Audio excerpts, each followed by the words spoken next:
Čitajući novine 6. aprila pre 10 godina pronašao sam jedan neverovatan i strašan podatak.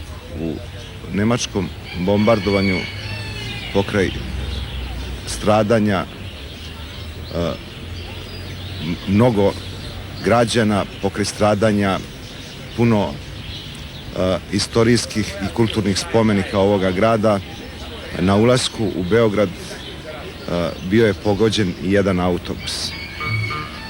I ja sam se tad prosto u čudu i užasu upitao koji su to nesretnici putovali da bi negde na periferiji Beograda bili pogođeni nemačkom bombom, a verovatno je to ta priča tih malih ljudi iz nekakve provincije koji su došli možda prvi put da vide grad. Hoćemo, samo našu.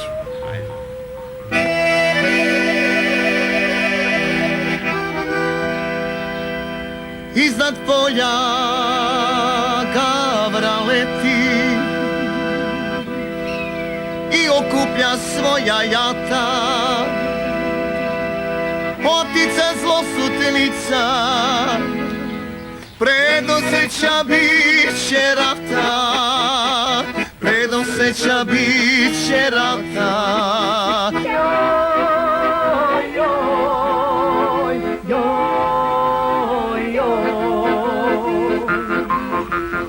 Za ovih 10 godina koliko mi je film Ko to tamo peva doneo slavu, mogu biti samo zahvalan, tako reći, Voki Kostiću, Dušku Kovačeviću, mom reditelju Šijanu i svim ostalim mojim kolegama, drugovima koji su sa mnom glumili u filmu Ko to tamo peva.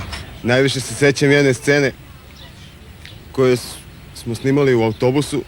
To je bilo nešto u vezi sa novčanikom, ali tu scenu neću nikada zaboravim. To je bilo kad mi je Danilo Stojković opalio 2 šamara, ali trebao sam da isfoliram kao da plačem, da odglumim tu scenu.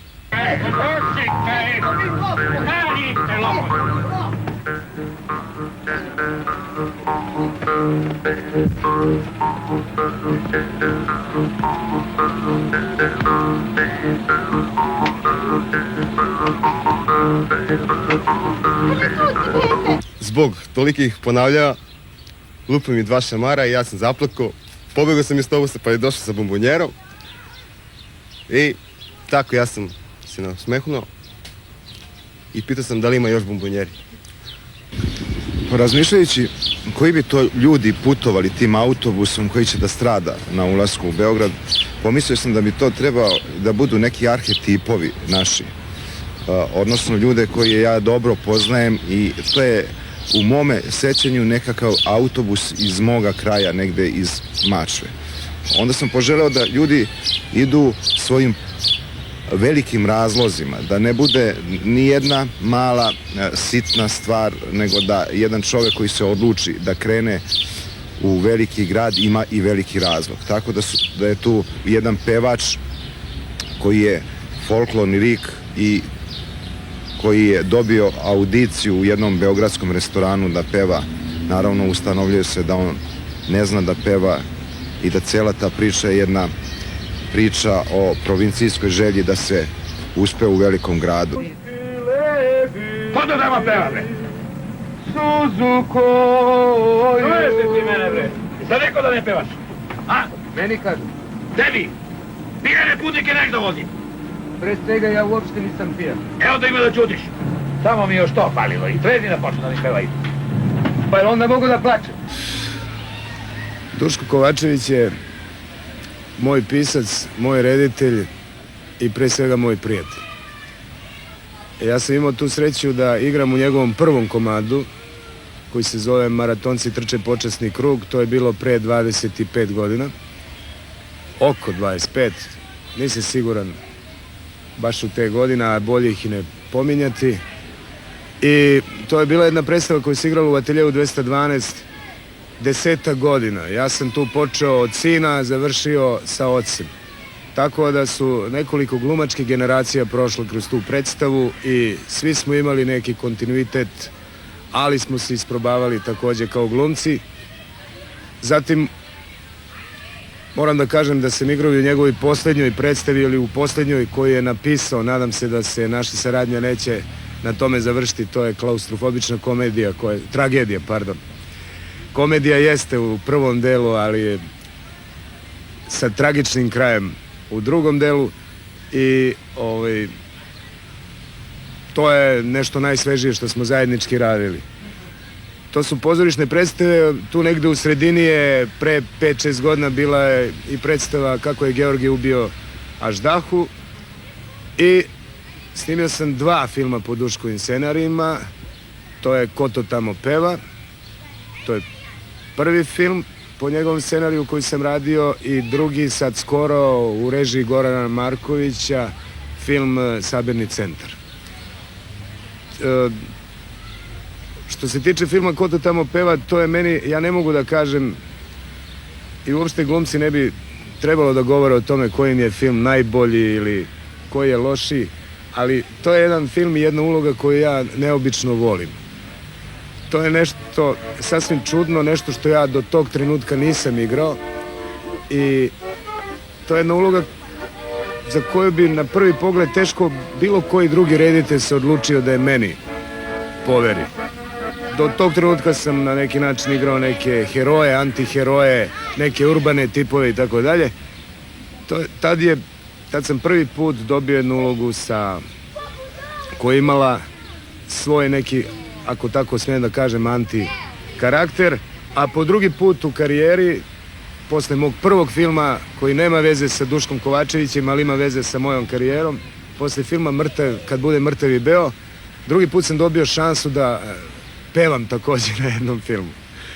Naravno, o mojim pevačkim kvalitetima se dosta zna i ja vam neću večeras pružiti to zadovoljstvo, ali mi je bilo, meni lično, uvek zadovoljstvo kada pevam na filmu, na pozorištu, kao što se zna, svi ljudi koji ne znaju da pevaju, obožavaju da pevaju.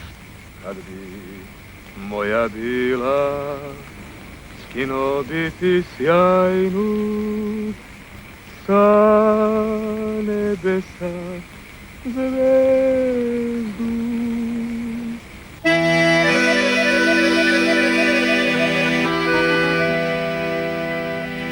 Iznad polja gavra leti i okuplja svoja jata.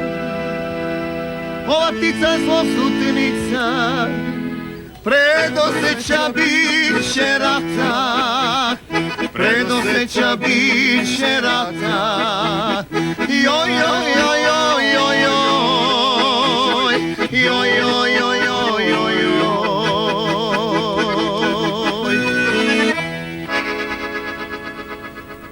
Zbog onih gledalaca koji nisu gledali film Ko to tamo peva, ja neću ispričati sad njegov kraj. No jasno je, pošto ste mi vi to pričali, film se ne završava onako kako je to bilo predviđeno scenarijem. Recite mi, šta se u međuvremenu dogodilo pa se taj scenarij izmijenio, odnosno film nije završio onako kako ste vi to zamislili? U scenariju i u pripremama za snimanje je bio vrlo određen kraj i on je bio na osnovu onih svih podataka o kojima sam govorio, da je bilo bombardovanje i da su se razbežale te zveri. Ja sam, ispisujući tu priču, imao taj užas, tu nekakvu apokalipsu koja se događa i koju sam video kao posljednju scenu filma, kada taj autobus pogode te zveri, da iz njega izađu ta 2 klinca kao nekakvi simboli nekog života i oko njih, oko tog autobusa i oko tog mraka, da se vrzmaju te životinje koje su pobegle iz zoološkog vrta. I mi smo to planirali, knjiga snimanja je bila pripremana tako, dogovarali smo se sve. U međuvremenu, pred sam kraj snimanja, se razboleo Josip Broz i ležao je teško bolestan u Ljubljani i pošto su za tu scenu bile potrebne životinje koje su bile dresirane, mi smo očekivali i bili u dogovoru sa jednim cirkusom koji je trebao da pređe granicu. Međutim, tih dana, odnosno tih nedelja, je bio zabranjen ulazak svakom stranom telu. Među te problematične ulaske bio je i taj nesretni cirkus. Tako da smo mi čekali jedno 10-ak dana, a pošto vi znate film može da trpi nerad jedno vreme, onda smo ustanovili u jednom trenutku da više nema smisla, a ove životinje ovde koje nemaju dresere i koje nisu dresirane nisu bile za tu scenu upotrebljive i onda smo digli ruke, tako da taj kraj meni, kad god pogledam taj film, ja vidim tu scenu koja nije snimljena i uvek mi je žao zašto nije snimljena. Tata, kad budemo došli u Beograd, ćemo opet ići u zoološki vrt. Ja sam mi... mnogo voli životinje. U zoološkom vrtu ne mogu da ga odvojim od kaveza s majmunima. Pa kad su smešni. Simpatičan mladić. Ekonomsko propagandni program EPP